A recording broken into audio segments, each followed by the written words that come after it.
Hi, everybody. After I finished a Facebook Live today with one of my colleagues, we were talking about inspiration and, where it comes from.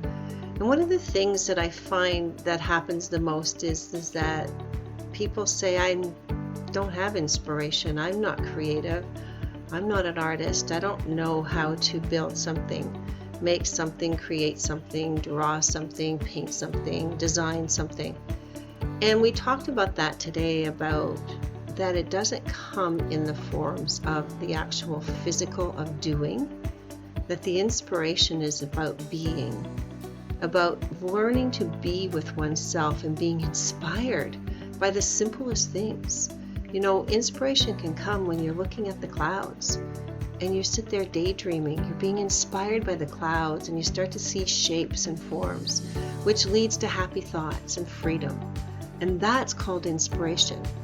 Your heart rate lowers, your blood pressure lowers, you actually get happy and hopeful about thinking and wondering about those clouds and those castles up in the clouds, and that you've got angel wings and you're sitting on top of the clouds and you're floating along and everything in the world is a beautiful place to be. That's also called inspiration.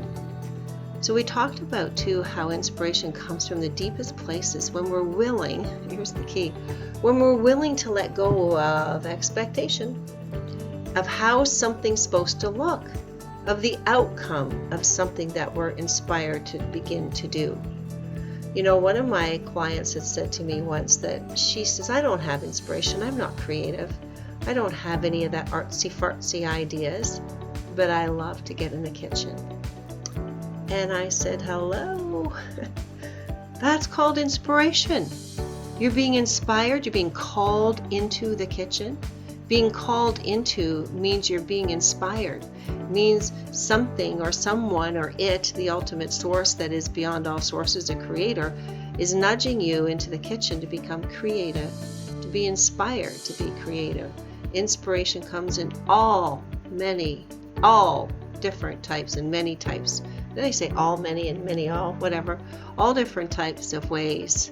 So I'm going to encourage you to look at ways that you can be inspired by absolutely doing nothing but being still. Just even breathing. Looking up at those clouds will inspire you into much more than you've ever thought about.